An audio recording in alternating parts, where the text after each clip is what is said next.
Terrain News TV, Ndemakambu.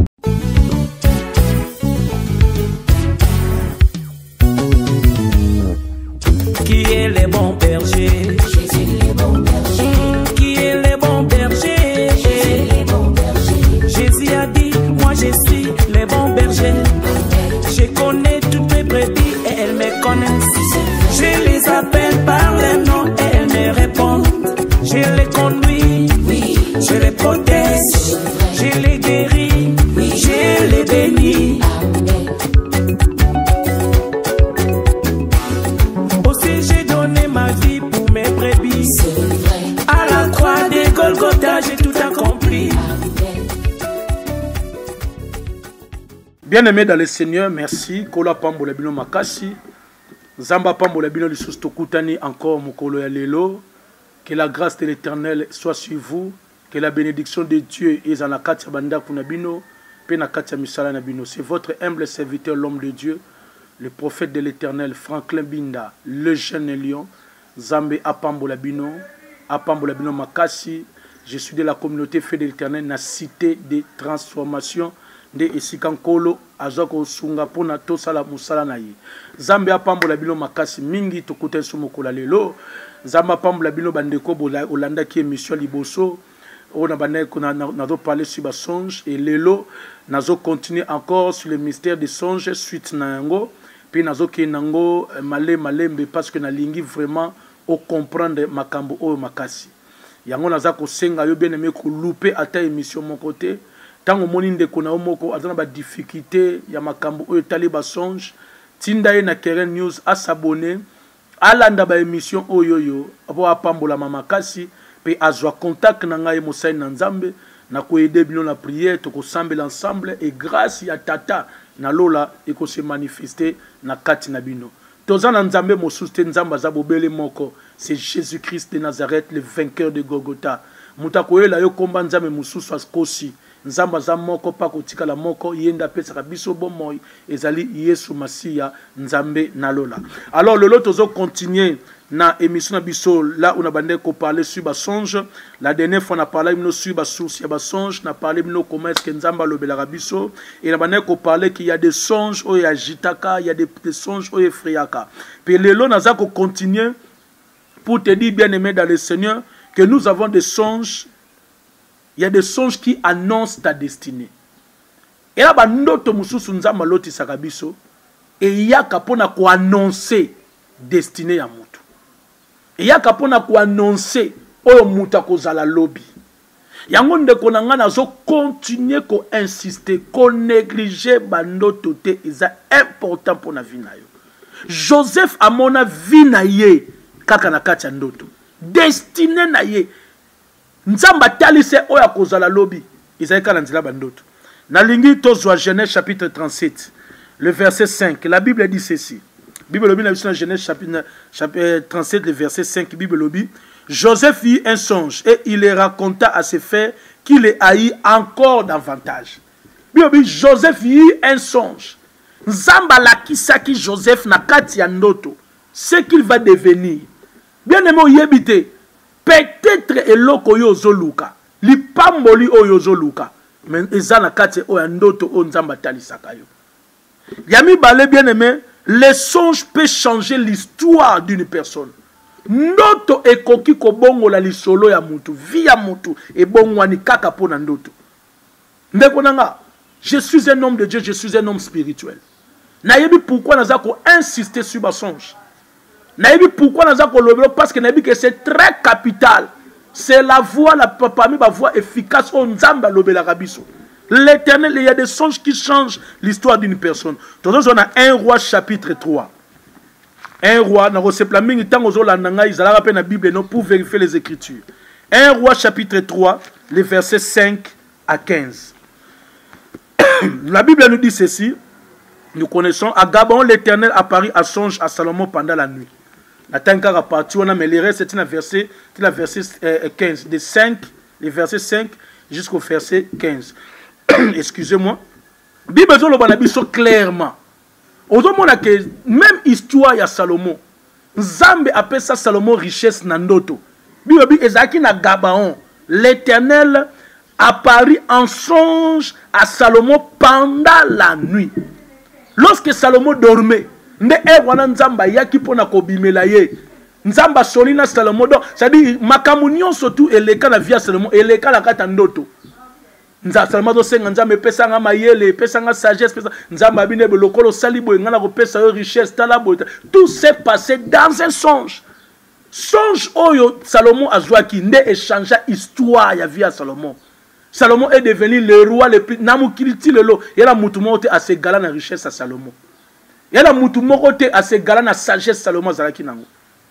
Salomon a une sagesse extraordinaire. Bien aimé, yo zo négliger bandoto. Mais zo négliger histoire la vie na yo. Ta vie peut changer na betelo li sola prophète wana un ami. Sa vie a changé à cause ya ndoto kaka combinaison zo ki a loterie wana. Lelo yo bien aimé dans ce autres Nzambe pourquoi nga kananga nazo mona te Nzambe zo lobelanga te mais Nzambe ça répondra ki yono na ba prière na ndoto mais yonde mto tchaki attention te. Vous comprenez? Les songes peuvent révéler l'état d'un milieu ou d'un environnement. Ba ndoto ko la ki sa un milieu za top environnement za so reza mabe so reza malam kala nzela ndoto. Yango bien aimé nazo comment est-ce que tu peux négliger les songes? Nazo ka moi bien aimé. Comment tu peux négliger bandoto? Ndoto kola kiso ke milioza eza mabe. Ndoto kola kinzama kola kiso na ndoto ke milioza eza malam. Tozo zwa Genèse chapitre 28. Genèse chapitre 28 le verset 10 tina verset 19. Soko tanyango na bien aimé dans le Seigneur au moment que la Bible dit lorsque Jacob vit Rachel fille de Laban frère de sa mère. Soko tanyango bien aimé au moment que excusez-moi Genèse chapitre 28, voilà, sorry, Nathalie 29. Excusez-moi, les chapitres, voilà, 28, le verset 10. Jacob partit de Beersheba et s'en alla à Charan. Il arriva dans un lieu où il passa la nuit, car le soleil était couché, et il prit une pierre dont il fit son chevet, et il se coucha dans ce lieu-là. Il eut un songe. Tangu Saloma komi na mabelewana. Jacob a lembi alingalala. Lorsque Jacob a zolala na mabele wana, Bible na mina na environnement na milieu wana, il eut un songe. Et voici une échelle était appuyée sur la terre et son sommet touchait le ciel. Et voici les anges de Dieu montaient et descendaient par cette échelle. Na lingo continue phrase mususona au continent go yomboko. Ozomona, c'est-à-dire Jacob ayebaki milieu o azalaki à cause ya ndoto. Alali ya loti amone shell moko e uti na mabele ti na likolo. Et amone ba ange nzambe bazo kita bazo mata. Et la Bible dit lorsque Salomon bien ce lieu est redoutable. Mais ni ne sait que Jacob ayebaki milieu o avande kezaki milieu à connexion. Il y avait la porte du ciel. Mais c'était dans un songe. Bien aimé. Yo kote la kata ndako moko fute la. Ozo appartement moko bo fute la. Est-ce qu'on yebi? Des fois nzambe sa taliso que na kata appartement il y a des choses qui ne vont pas. Nzambe sa taliso na makamobe oyeba kana uti. Voilà pourquoi beaucoup de gens bazo kufa na kata vie na bango. La Bible dit Jacob tanga komi na milieu wana. Lorsqu'ala nzamba lobeli na kata milieu wana. C'est comme ça bien aimé na lingi on comprendre ngo na kata vie na yo. Qu'on néglige ba songe te. Ba songe nzamba zo peso c'est très important. Dieu en tant que notre Père, il y a des choses qu'il ne peut pas te dire directement, mais il passera par des songes. À côté de son même état, il y a Moutuka. À côté de son même état, il y a milieu aux alliés. Dans le nègre, tu vas écouter un problème. Il y a moins de sous dépôt, appartement, on a un pire que côté là. Parce qu'il y a des milliers qui sont envoûtés. Il y a des missions qui sont reparlé, on parlé, nous sommes sortis de milieu, sortis de l'environnement. Bien, mais l'environnement, nous sommes évolués en Angleterre. L'environnement, nous sommes OK, on lingate vine ko beba. Environnement mususo ke olingo lingato au monde l'oroté na kata vinayo. C'est très important, bien aimé dans le Seigneur. C'est très important pour la vinayo. Dans les songes, Dieu peut te justifier. Bien aimé na kata ndoto nzamba ko justifier yo. Matthieu chapitre 1, le verset 20. La Bible dit lorsque Joseph alingaka répudier, alingaka bengana Marie, l'Éternel a intervenu dans un songe. Bien, mais est-ce que vous avez l'importance de ndoto? Est-ce que vous comprenez ma kamnazo expliqué on déconangai? Toujours Matthieu chapitre 1, le verset 20. La Bible nous dit ceci au verset 20. Comme il pensait, voici un ange du Seigneur lui est apparu en songe et dit, Joseph, fils de David, ne crains pas de prendre avec toi Marie ta femme, car l'enfant qu'elle a conçu vient du Saint-Esprit. Vous comprenez? Sur le verset 19, Joseph, son époux, qui était un homme de bien et qui ne voulait pas la diffamer, se proposait de rompre secrètement avec elle. Bible nous dit que Joseph tanga yoki que Marie azazemi. Oh Marie baby kazaki azaki mose kazaki vierge. Comment moi tanga azaki vierge comme nazemi? C'est que moi tanga hi akosa ki ka tromper ngana mubaye mususu. Alors Joseph le roi la ki mutamalamu aboyi ko panza sanga aboyi ko diffamer yango. Alinga rompre ne secrètement akata ka relation ngo. Pendant kazonga kata relation ngo Bible lobi Zamba bimelie na ndoto. A justifier Marie na ndoto. Abine ko kata relation ote parce que zemi azanango eza molimo santu. Est-ce que vous avez importance à bandoto? Dieu peut te justifier. Mama obengana batusu na ndaku bokanga ba bandoki bobengana batusu bokabona amitié mona muninga moko oyeba te likola rapport à mabe ba pesa. Mais nzambe na mawana soki muninga na za vraiment innocent. Soki muninga na ebelo rote nzamba ko justifier ta na ndoto. Akoya kolobo na ndoto talika mo mono comprendre bi na sa ka erreur.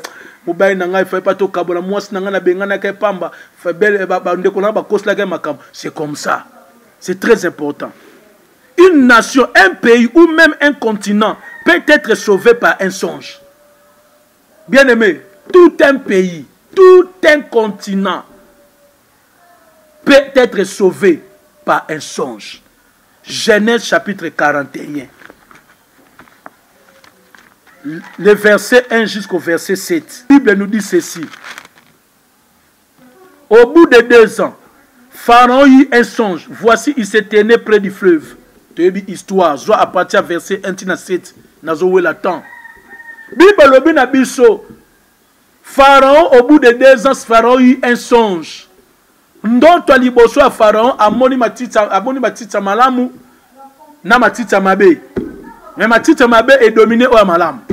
Après, il y a bangombe ya mafuta.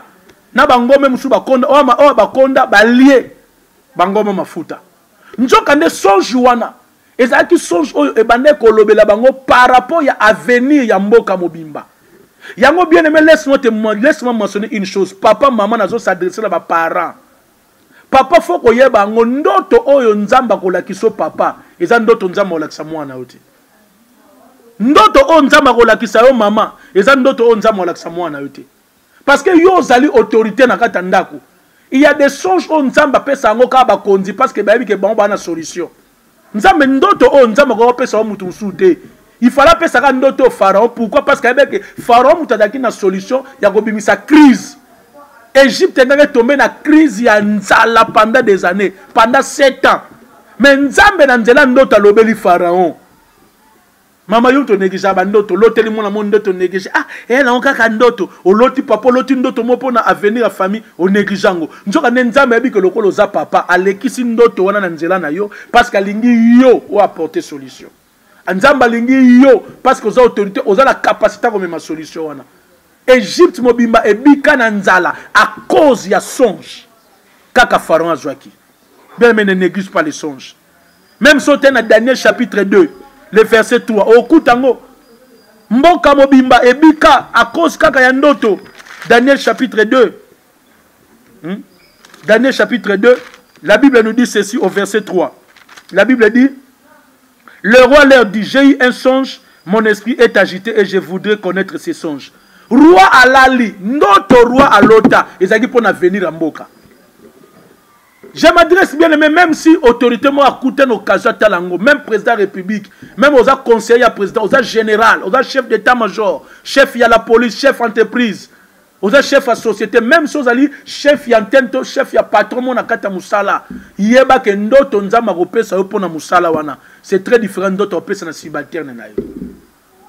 Pourquoi? Parce que nzamba yebi que y a des songes après ça on kala bateau ba agradé. Na bateau ba likolo parce que bango ne ba na capacité ya kopesa solution na kati ya likambo wana. Les songes des autorités politiques, militaires ou policières ont une importance capitale surtout pendant les crises. Talaka ba pendant ba crise mboka eza na guerre mboka na bitumba. Nzamba zoloti sa président république ndoto ko sakana ngote. Yango na mituna ka bato ba président est-ce que ba yango ba kondia mboka faut ba ta ba entourer na ba vrai prophète. Ba ta entourer na ba sali ya nzamba solo. Parce qu'il y a des choses que l'Éternel va conseiller politique no ba lobangote. Vous au monde. Pendant les crises, pendant les guerres, etc. Ce côté dans Juge chapitre 7, le verset 13. Livre Juge, chapitre 7.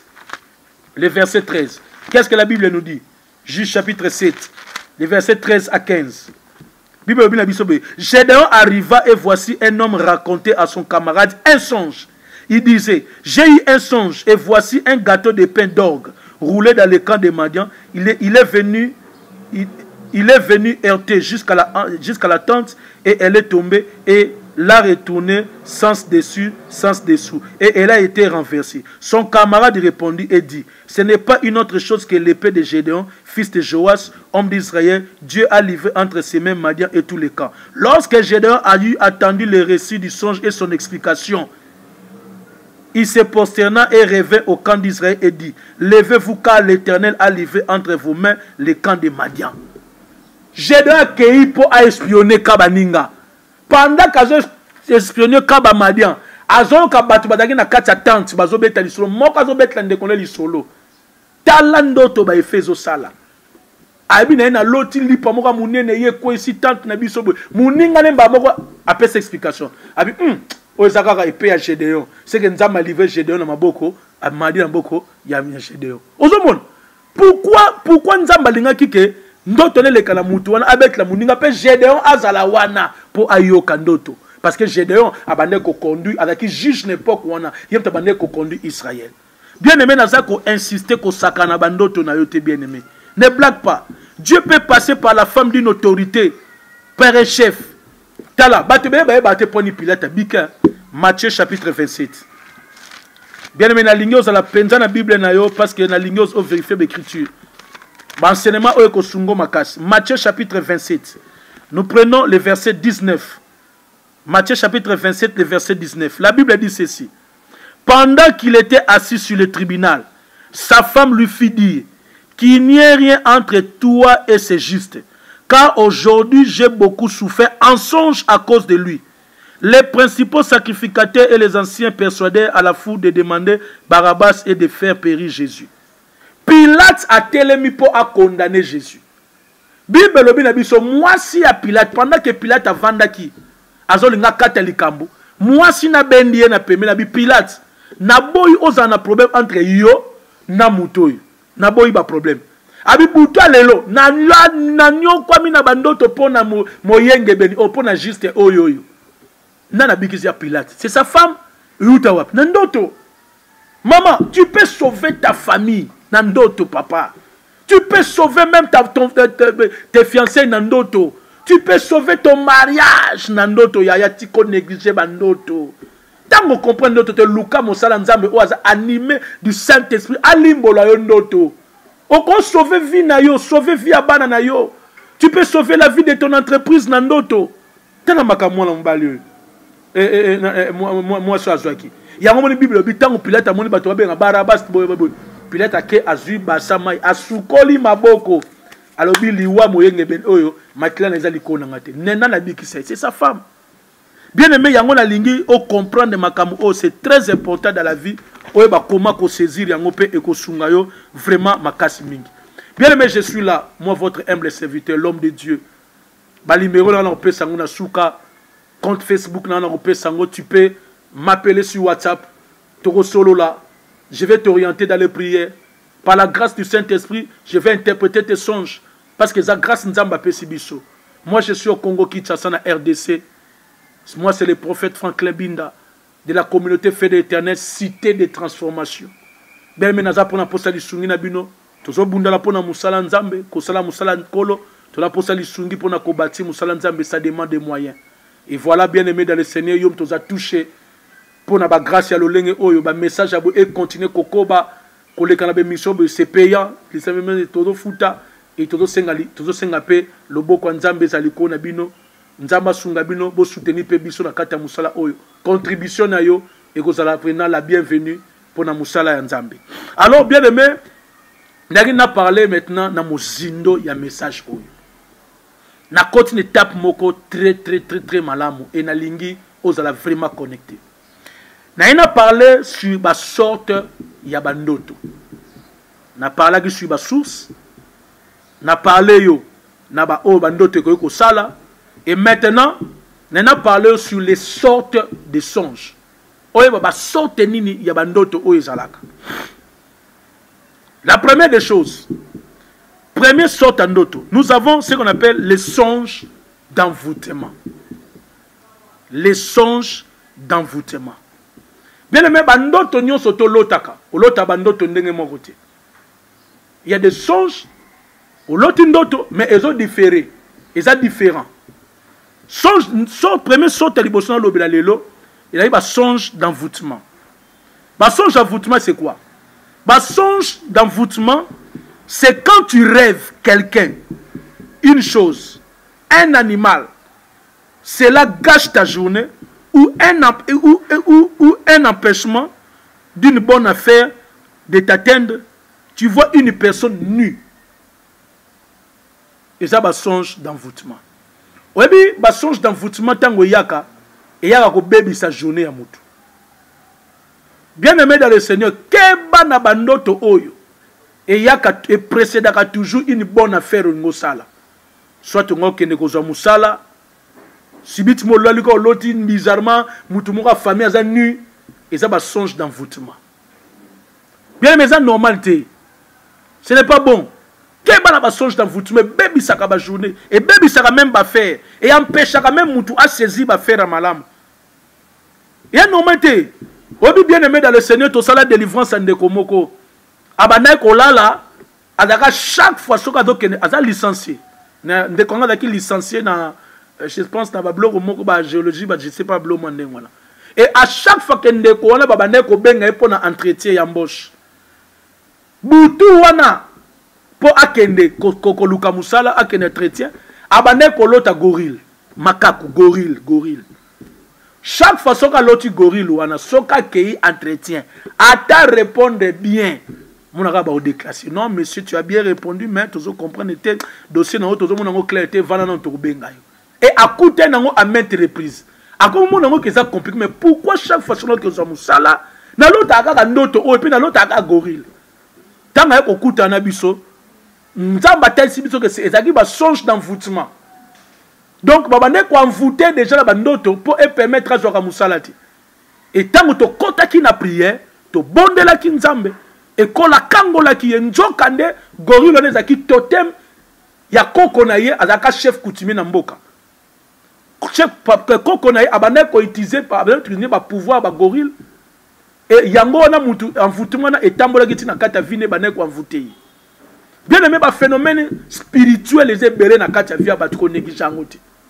Yango zo mona ndeko na nga keba na ba songe d'envoûtement. Olota nyama moko à chaque fois que phénomène yo lota ga nyama moko. À chaque fois likamo yo mulo lote loko moko boy. Mulo lotika odaka so lotika mutu wana fo makambebe ba lobi. Odaka so loti mutu wana okene musala lobi na chef bo bebani. Odaka so loti mutu na compléter son na lotika mama boy.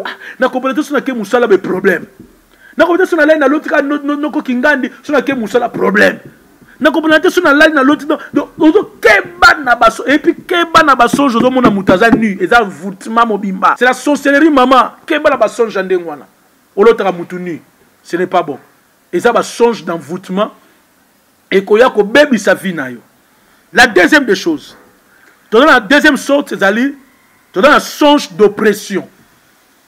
Nini babengi songe d'oppression. Ba songe d'oppression, c'est quand l'homme est oppressé. dans ses songes, attaqué, poursuivi, menacé, combattu et opposé. Keba na bandoto oyoyo, balandaka ozola bandoto mobo, bazolando ba policier, bazolando ba soldat, bazolando ba kango pa fo sutumuki. Keba la bandoto ba songe d'oppression. Ya mabe makasi. Ya ba songe d'attaque. Ozola lozolota ndoto moko boye, bazo menace batu bana kulu na mondenge comme na Kinshasa wa, mona bomo batu mo ba bimelo ba bandi mo bimelo na ba machete, na ba mabende bazo menace yo, keba la ba songe ndengwana. Eza ba songe moko mabe makasi. Eza ba songe d'oppression.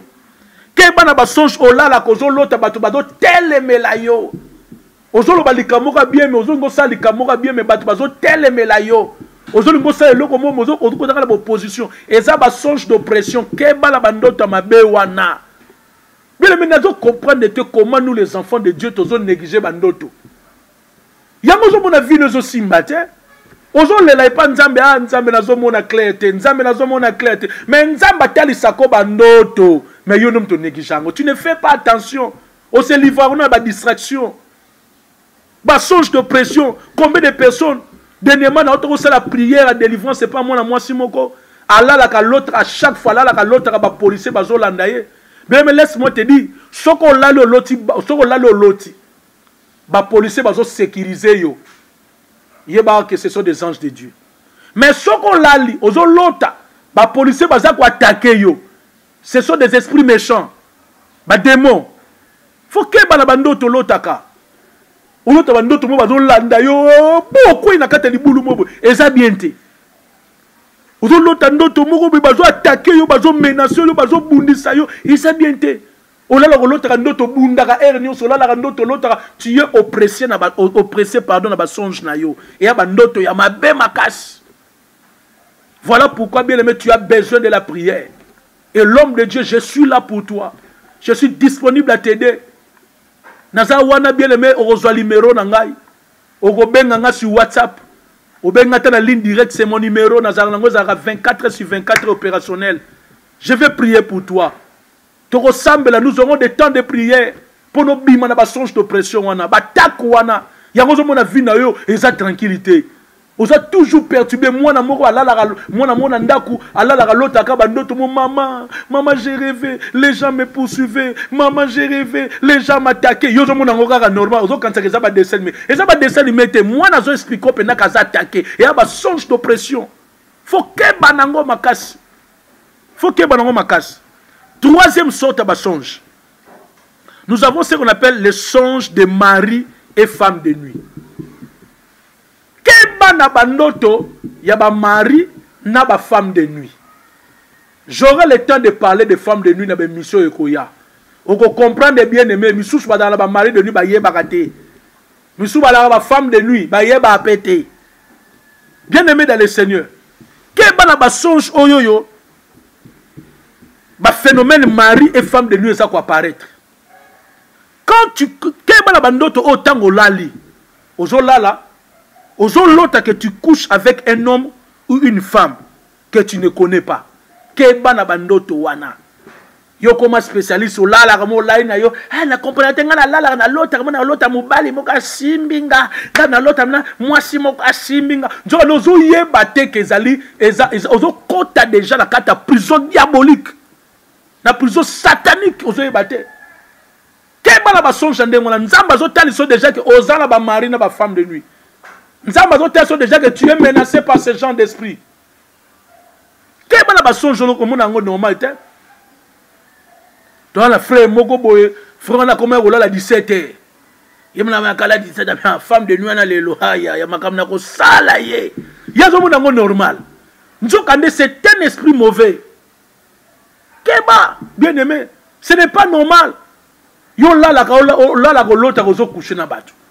Batu moko yebite, mubali moko bokabwa na ekala. Mais yo la ya sa sala vie na yo bo sala vie na yo, mais ti le lota rabo kushaka na ye. Ce n'est pas normal. Yeba ka komela au mari de nuit. Moi si wana komela au femme de nuit. Soko yeba raté. Bien aimé dans le Seigneur. Tu te maries avec quelqu'un étranger. Keba. Keba la bandoto lalaki. Ozo lota ke obale na mutu moko yebite. Ah, na lali na loti mariage, mais mobala ngo na moni était mari de nuit. Chose yebate. Et ça mari de nuit, ça li pambolité, ça mari de nuit. Keba na bandoto nzango na soko moni bandoto bongo c'est que l'Éternel a yo déjà que keba ou comme déjà mobala butu. Babali yo déjà na butu. Libala basala ngo na moi, basala libala na butu te. Babala mwasi na moi na miso batu nyoso babala mwasi na butu te. Comment yo bala muto yebite? Keba na ba songe bongo. Eza ba songe o ba bengango, ya ba songe ya mari de nuit femme de nuit. Keba bien aimé dans le Seigneur, na bandoto oh tu passes des moments sentimentaux avec une personne dans un songe. Ozo tandoto moko boye, ozo passer ba moko ya ozo flirter na mutu, des caresses, des choses. Keba na bandoto ndengwana. Yaya, mari de nuit sa koti, femme de nuit sa koti. Et yeba que ceux qui mari de nuit à koti, femme de nuit à koti na vie na yo, ba conséquence nango za ka grave. Yango zala toujours abonné na Keren News. Ozo ba enseignement ya profondeur o ko aider vie spirituelle na yo. Mari de nuit à femme de nuit ba ça très dangereux. Keba. Ceux qui ba koti na vie na yo ya vie baby. Yamo na bana basi muso azotamla na nzela batu bamona atondisi ba kabelo atondisi ba beauté ba bilo nyoto bozo tia mikolo azotamla un mois mobala benga kete na nzela yazo mimona kitoko mais batu su bamona elongi mabe à cause de mari de nuit. Yamo na même ezami bali muso azala mbongo mayako ko vana basi te pour la femme de nuit. A préféré vendre yemoro, a préféré se masturber parce que femme de nuit a rememona ba okoma ba niveau ko se masturber et ça moi c'est à moi mobile. Il y a des conséquences à mabe. Femme de nuit sera continue à vie na papa même il sala ne ko kufa. Mari de okoma même na dégoût ya moi si na ndako. Moi j'aime pas les femmes wapi nzamba sala mobali pona moi si pona mobali yo ma banane. Voilà bien aimé dans le Seigneur, il y a beaucoup de choses à dire mais le temps nous fait défaut. Il y a d'autres senga ba contribution. Tozo senga ba soutien na bino et vous allez pamboli makasi pona biso. C'était votre humble serviteur le prophète Franklin Binda. Il a cité des transformations dans la communauté fée de l'Éternel. Tozo banda musala nzambe zo senga biso ba moyen nous avons besoin de vous. Musala nzambe zo senga ba moyen belé. Tona posa na yom to tutamina mutema osunga musala nzambe. Kola go pambolo makasi mingi. La grâce de l'Éternel zaliko na bino. Pona ba union surtout oyo bazana posa li shungia prière. Peut-être on se retrouver parmi ba sorte ba prière on appelle se pona les silité. To continuer mission sous Ezoya. Peut-être on se retrouver dans bandoto on a songe d'envoûtement, il y a oppression, il y a mari de nuit. On se retrouver que oui na l'autre ka bandota boy, na mona ka ba phénomène boy, na mona ka makamba boy. Bengangai na plus 243 89 29 39 982. Na bandeli plus 243 89 29 39 982. C'est mon numéro WhatsApp. Vous rejoignez facilement. Et pour nous retrouver sur Facebook, dans le compte Mibale, compte Aliboso, prophète Franklin Binda, Franklin F-R-A-N-K-L-I-N, Binda B-I-N-D-A. Au monde dans la Simbi micro. Compte Mibale, na komaka Franklin Binda ya Pamba. Alors, excusez-moi, mais au moins, tu auras des dérangements moins mingi. Na yamba penda ba demande ami ba tout facilement te son na yebiete.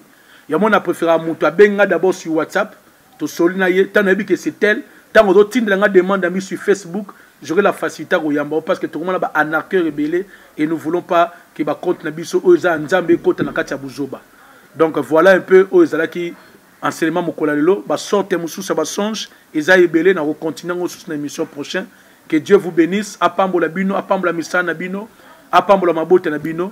Et kangami ceci kozali, topambola nzambe. Seigneur notre Dieu, le Dieu d'Abraham, d'Isaac et de Jacob, nzamba miracle. N'apprécions merci pour ce temps que nous avons passé ensemble avec ton peuple. Laisse que ta grâce, ta faveur et accompagner bango, pebola munayo et tambola la vie na bango nyoso. O nyoso se retrouver papa, nanzela molimo santu sunga, afin que Seigneur a tellement ma bondeli. Phénomène diabolique. Au nom de Jésus-Christ, nous avons ainsi prié. Amen. Que l'Éternel Dieu vous bénisse. Merci.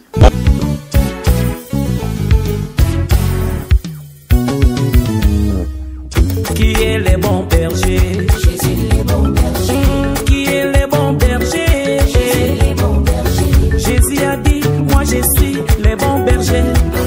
Je connais toutes mes brebis et elles me connaissent. Je les appelle par leur nom et elles me répondent. Je les conduis, Oui, je les protège, je les guéris, je les bénis. amen. Aussi j'ai donné ma vie pour mes brebis.